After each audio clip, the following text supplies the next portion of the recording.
Əziz üzvlər, əziz dinləyicilər, hər birinizi xoş gördük. Bugün biz Fransa 17-18-ci əsrlər dövründən danışacağıq. Bu isə abituriyentlərin qəbul imtahanı abituriyentlər üçün nəzərdə tutulmamışdır. Sırf müəllimlər üçün nəzərdə tutulan video izahdır.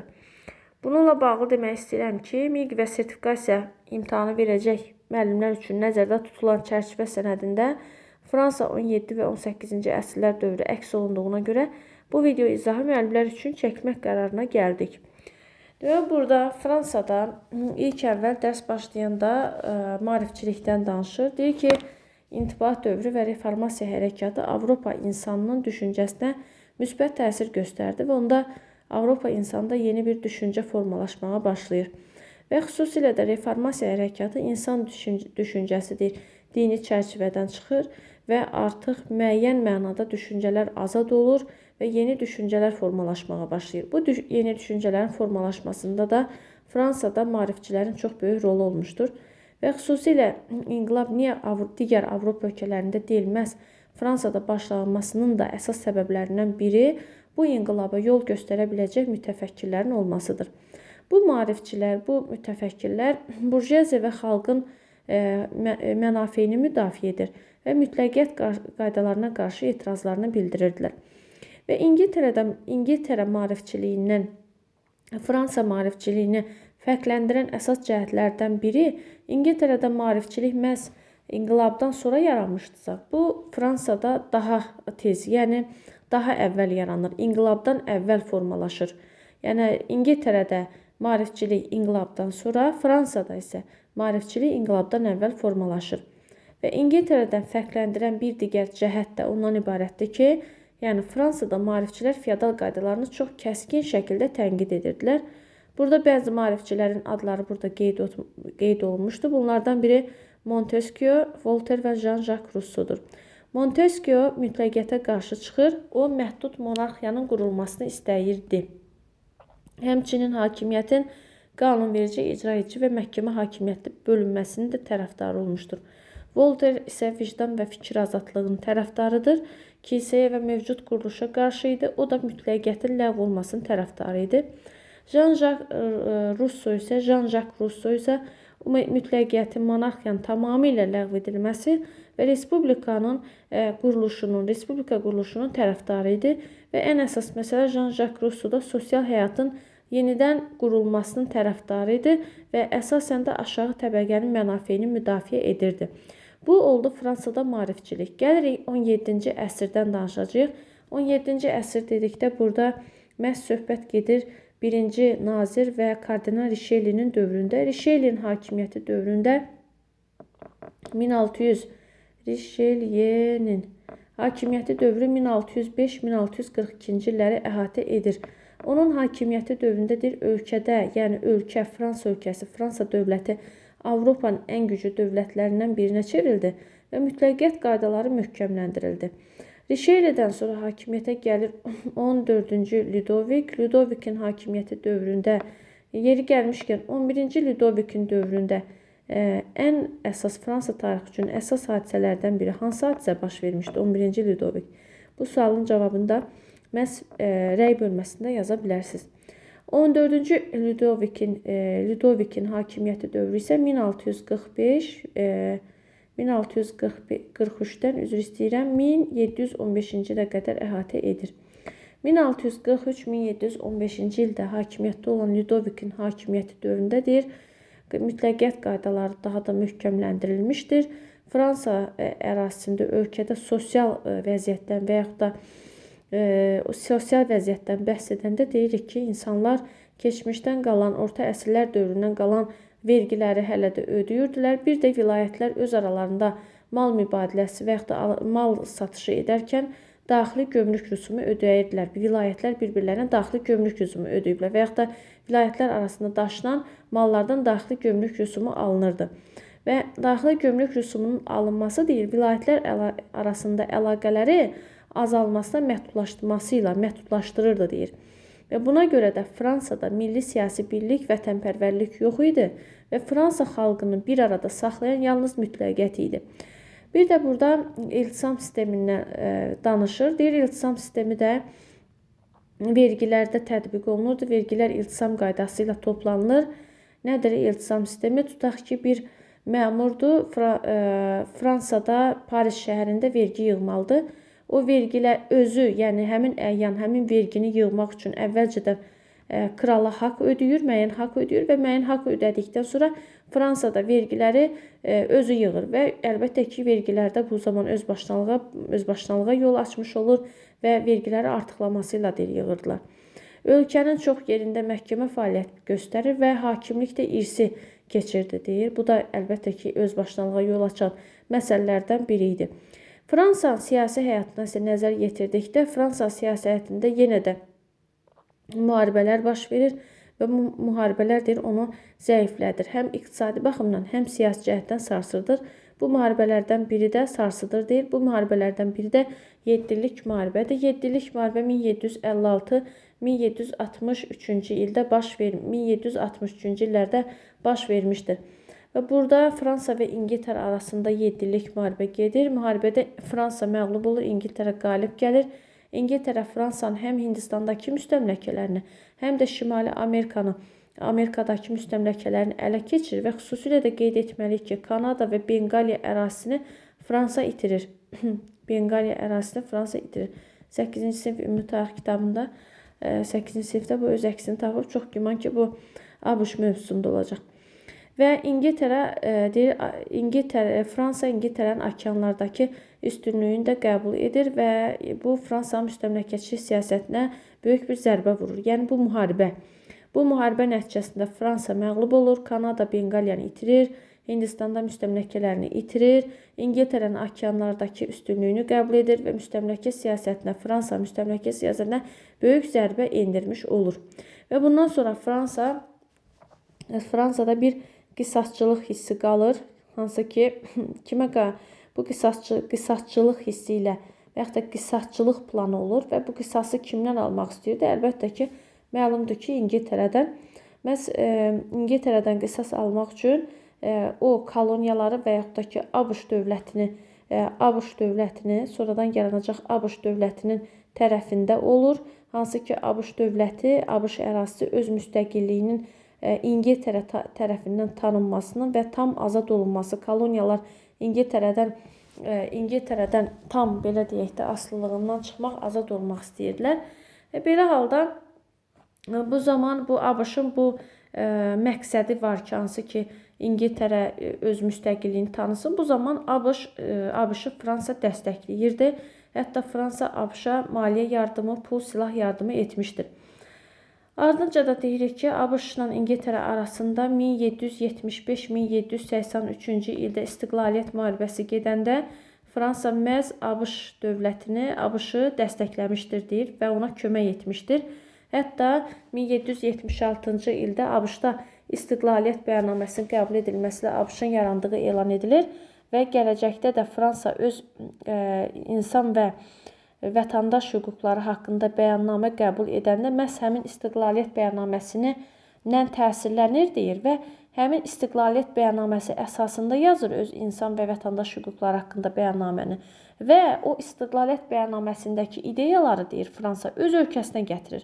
Və bu da gələcəkdə Fransanın mövcud mütləqiyyət quruluşuna qarşı mübarizədə mühüm rol oynayacaqdır.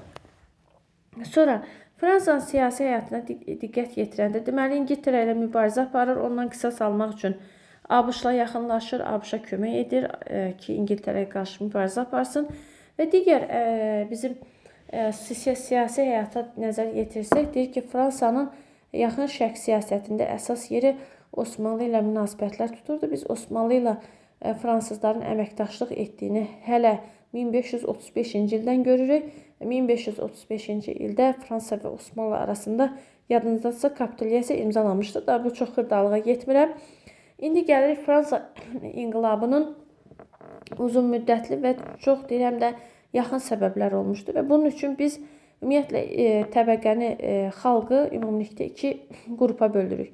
Birinci imtiyazlı təbəqə olan zadəganlar və ruhanilərdir. Zadəgan və ruhanilərdir. İkincisi və yaxud da ruhani zadəgan. Ruhani əslində birinci yazısı olardı. Neyse, zadəgan və ruhanilər ikinci imtiyazsız olan burjuaziya və xalqın digər nümayəndələri, yəni kəndli, sənətkar, muzlu işçilər. İkinci başda duran burjuaziya və ardınca da xalqın digər təbəqələri. Bax, bunlar birincisi imtiyazlıdır, ikincisi imtiyazsızdır. İndi sual yaranır ki, bu imtiyazlı nə kimi imtiyazı var? Burada ruhani və sənətkarların əsas ruhani və sənətkar deyirəm, ruhani və zadəganların əsas imtiyazı o idi ki, onun vergi toxunulmazlıq hüququ var idi, vergi toxunulmazlıq hüququ və iri torpaq sahibləri idi. Yəni, torpaqların böyük hissəsi onların əlində idi, ruhani ilə zadəganın əlindədir. İkinci imtiyazsız olan təbəqə olur burjuaziya. Məhz bu burjuaziya ticarəti, sənayeni inkişaf elətdirir, iri yaşayış məskənlərində yaşayır və burjuaziya dövlətə vergi ödəyir. Vergi ödəsə də deyir, buna baxmayaraq, onun bu qədər vergi ödəməsinə baxmayaraq, onun heç bir sosial və siyasi hüququ yox idi. Bu burjuaziyanın gələcəkdə inqilabı başlamasının əsas səbəblərindən birinə çevrilir.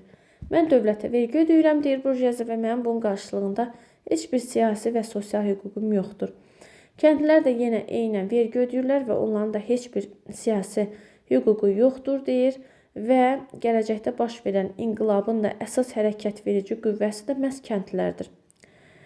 Sonra burada Fransada baş ştatlardan danışır. Ümumiyyətlə bilirik ki, Fransada baş ştatlar 1302-ci ildə çağırılmışdı. İngiltərədəki kimi Fransada da baş ştatlar vergilər təyin etmək lazım olanda çağırılırdı. 1789-cu ildə 16-cı Lidovik məhz yeni vergilər təyin etmək üçün, maliyyə böhranını həll etmək, vergilərin artırılması üçün baş ştatlar çağırmağa məcbur oldu. Baş ştatlar gələndə onun tərkibində 3 silklə gəlir. Birinci silk burada ruhanilər, ikinci silk zadəganlar, məhz üçüncü silk isə zadəgan yazar axıra kimi. Üçüncü silk isə burjuaziya və burjuaziyanın da arxasında bilirik ki, burjuaziya ilə yanaşı burada var kəndlidir, onun burjuaziya tərəfdarı olan kəndli, sənətkar, tacir və s. Burada yeni vergilər təyin edilmək məsələsi gələndə, burada ruhanilər dedi ki, yəni maliyyə vəziyyətini bunlar əslində maliyyə vəziyyətini düzəltmək üçün də maliyyə böhranını həll etmək üçün bir araya gəliblər. Burada ruhani və zadəganlar dedilər ki, bəs hərəmizdən bir səs qəbul edilsin və yaxud da hər kəs təbəqə əsasında ruhani və zadəgan təbəqələr əsasında səs vermənin keçirilməsini tələb edir. Nə demək istəyir bu cümlə? Yəni, hər təbəqə bir səs versin. Məsələn, ruhanilər bir səs, zadəganlar bir səs, burjuaziya bir səs. Məlumdur ki, ruhani nə desə, zadəgan da onu qəbul edir, çünki bunlar bir-biri ilə yaxındılar. Zadəgan nə qəbul edəsə, ruhani də onu qəbul edəcək. Yəni, bunlar arasında, bu iki təbəqə arasında əməkdaşlıq var. Yenə də axırda bu ruhani ilə zadəgan dediyi qəbul olunur da və yaxud da bunların istədiyi qəbul olunur. Belə olanda burjuaziya narazılıq elədi. Dedi ki, xeyr. Niyə ki, hər təbəqədən bir səs olur? Nə qədər ruhani varsa gəlsin, səs versin. Nə qədər zadəgan varsa gəlsin, səs versin. Yəni, hər kəs ayrı-ayrılıqda səs versin. O cümlədən də burjuaziya özünə güvənir. Çünki burjuaziyanın arxasında bir o qədər kəndli xalq dayanır da. Yəni, xalq gəlib səs verəcək, burjuaziya səs verirsə. Belə olanda bu ruhani və zadəgan bundan razılaşmadı və bir də burjuaziya belə bir məqamı ortaya qoydu ki, bəs üçüncü silk, yəni burjuaziya dedi ki, biz necə vergi ödəyiriksə, elə ruhani və zadəganlar da o cür vergi ödəsinlər. Yəni, və konstitusiyanın qəbul edilməsini təklif etdi üçüncü silk. Bu qəbul olunmayanda, istədiyinə nail olmayan üçüncü silk gələcəkdə xalqın əksəriyyətini təşkil edən üçüncü silk özünü Milli Məclis adlandıracaq, konstitusiya layihəsinin hazırlamaq qərarına gəlirlər və xalqın suveren hüququnu ön plana çəkərək məclisin razılığı olmadan vergi yığılmasına yol verilməz olduğunu bildirdilər. Baxın, bu məqam var. Və beləliklə, konstitusiyanı qəbul etmək məqsədini məhz kral və ruhani zadəganlar qəbul etmir və bununla da inqilab başlayır 1789-cu ildə. Üçüncü silkin nümayəndələri qarşı kral güc tətbiq etməyə başladı və bu zaman 3-cü sirkin nümayəndələri biz dedik axı özünü Milli Məclis adlandırmışdı. Həmin Milli Məclis silah anbarı və həbsxana olan Bastiliya qalasını 1789-cu ildə tutmağı ilə inqilab qalib gəldi. Və inqilab qalib gəldikdə avqust ayında inqilab qalib gəldikdən sonra Milli Məclisin keçirdiyi tədbirlər var. Gəlin həmin tədbirlərə nəzər salaq. Milli Məclisin keçirdiyi tədbirlər feodal qaydaların ləğv edilməsi haqqında qərar qəbul etdi və bu qərar əsasən feodal mütləqiyyət sistemi, daha sonra Fransada feodal sistemi ləğv edildi.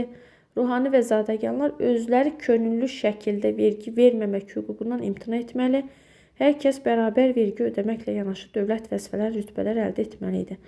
İnsan və vətəndaş hüquqları haqqında bəyannamə də qəbul edilir. Yenə deyirik, bu insan vətəndaş hüququ haqqında bəyannamə qəbul ediləndə İstiqlaliyyət bəyannaməsi, ABŞ-ın İstiqlaliyyət bəyannaməsindən yararlanıblar. Burada da deyir ki, hakimiyyətin mənbəyi xalqdır, xalqın suverenliyi prinsipi təsdiq edilir, qanunsuz həbslər qadağan olunur, vətəndaşlar azad və bərabər hüquqlu olması elan edilir, insanlara söz mətbuat azadlığı verilir, fikir azadlığı verilir və fikir azadlığı da insanın ən qiymətli hüquqlarından biri kimi tanınır. Bu hissəsi mənə elə gəlir ki, başa düşülən oldu.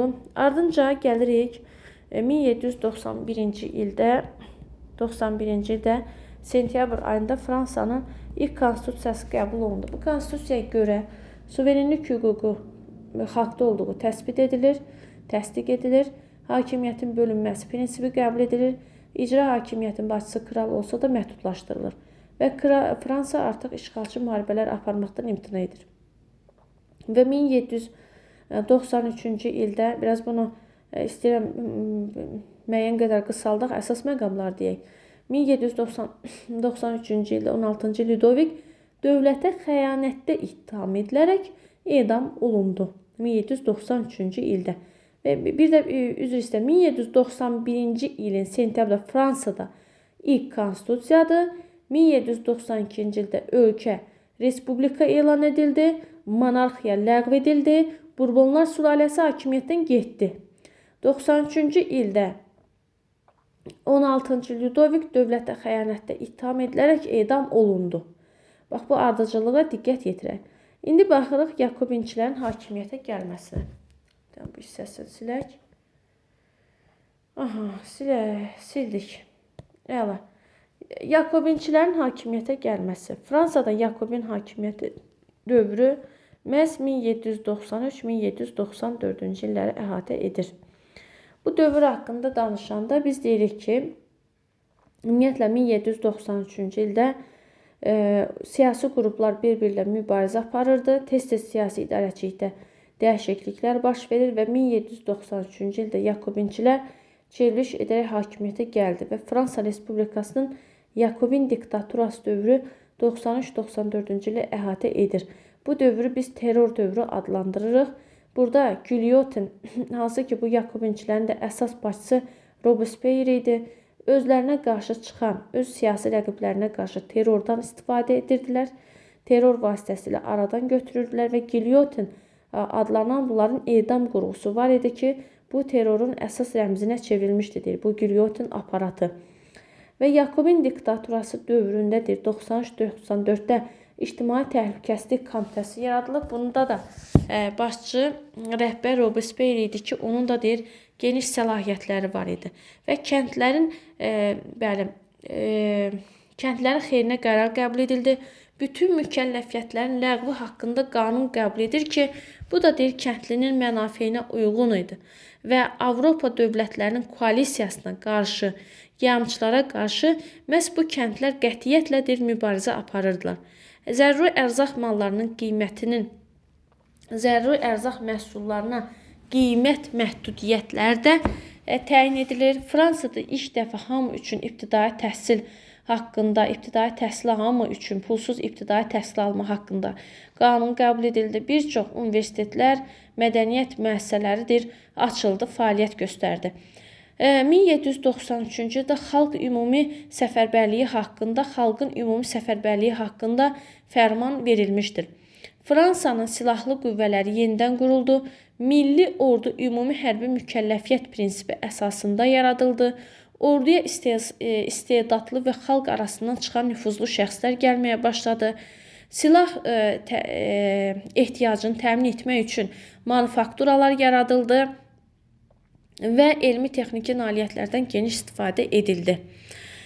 Və beləliklə Fransa öz ərazisini bu cür nailiyyətlərlə və yaxud da bu cür hansı ki islahatlar nəticəsində xarici düşməndən öz ölkəsini qorumağı bacardı.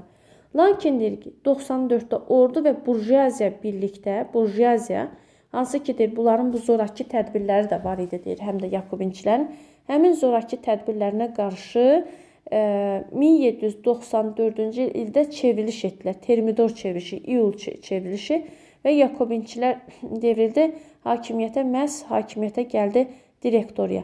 Direktoriya dövrü 1794-1799-cu il Direktoriya dövrüdür. Həmin 1795-ci ildə Direktoriya yeni konstitusiya qəbul etdi. Direktoriya üzvləri Milli Məclis tərəfindən 5 nəfərdən ibarət olurdu və yaxud da 5 nəfər seçilmişdi. Direktoriya dövründə mövcud problemləri həll edə bilmir və üsyanlar baş verir və üsyanlar gənc generaldır Napoleon Bonaparte tərəfindən yatırıldı və bunun da, yəni Napoleon Bonaparte'ın da nüfuzu artdı.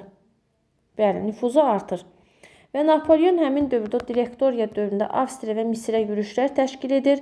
Eyni zamanda Fransaya qarşı yönəlmiş koalisiyaya qarşı müharibə aparırdı.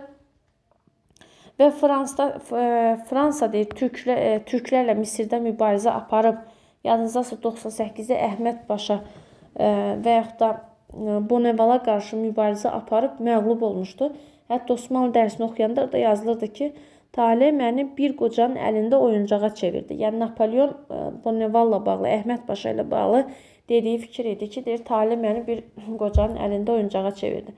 Və 1799-cu ildə ölkəyə qayıdaraq dövlət çevrilişi edir və dövlət çevrilişi ilə də Direktoriya rejimi devrildi və Napoleon Fransada hakimiyyəti ələ keçirdi. Fransada inqilab başa çatdı. İnqilabın nəticələrini isə mütləq şəkildə oxumaq lazımdır. İnqilabın nəticələri olur ki, əvvəlki inqilablardan fərqli olaraq Fransa inqilabı burjuaziya tam hakimiyyətə sahib olubdur, tam hakimiyyətə. İmtiyazlı təbəqələr və monarxiya üzərində qələbə qazanan feodal qaydalarına, feodal qayda qanunlarına sona qədər zərbə vuran ilk inqilab oldu. Və inqilabın gətirdiyi millət, millətçilik, milli suverenlikdir. Bunlar hər biri Avropaya da yayıldı. Koalisiya müharibəsi isə 1792-1802-ci ili əhatə edir. Bax, bu məqamda diqqətli olaq. 1791-ci ildə Avstriya və Prusiya monarxiya sisteminin yenidən Fransa ərazisində qurulması üçün Fransaya müdaxilə etdilər və 1792-ci ildə Avstriya və Fransa arasında müharibə başlayır və bununla da koalisiya müharibəsi başlamış olur. Fransanın Napoleonun başçılığı ilə müstəmləkələr uğrunda mübarizəyə başlaması İngiltərə, İspaniya və Hollandiyada bu müharibəyə qoşulmasına əsas verir və yaxud da səbəb olur. Burada diqqətli olaq. Bir digər məqamlardan biri Fransa, hətta burada əvvəldə Fransa koalisiya qarşı müharibədə ilk əvvəl məğlub olurdu. Hətta sonradan orduya könüllülərin qoşulması nəticəsində, könüllülərin qoşulmasının sayının artması nəticəsində qalib gəlir. Nəinki məğlub edir, hətta Reyn çayının bir hissəsini və Hollandiyanı da işğal etməyə bacarmışdı. 1795-ci ildə Prusiya, Hollandiya və İspaniya Fransa ilə sülh müqaviləsi imzalandı və bununla da Fransada yeni rejim deməli bu dövlətlər tərəfindən rəsmən tanındı. Ardınca da Napoleon Şimali İtaliya müqavimət göstərərək Avstriyanın əlinə Şimali İtaliyanı almışdır və Fransa sonradan Fransa Misirə gedəndə 98-də Misirə gedir. Hansı ki Misirə gedəndə bu zamanda Fransa yenidən o Şimali İtaliyanı Avstriya daha doğrusu yenidən Şimali İtaliyanı geri qaytarmağı bacarır. 1799-cu ildə Napoleon Misirdə məğlub olaraq Fransaya dönür və biz bilirik ki, burada mövcud rejimə son qoyur, Direktoriya son qoyur və ən əsası 1802-ci ildə Fransa ilə İngiltərə arasında müqavilə bağlanır. Müqaviləyə görə İngiltərə Fransa Respublikası və onun ərazisini tanıdı. Fransa da Misirdən geri çəkildi. Ardınca da 1-ci imperiya, yəni 19-20-ci əsrin əvvəllərində inşallah video izahını yerləşdirəcəm.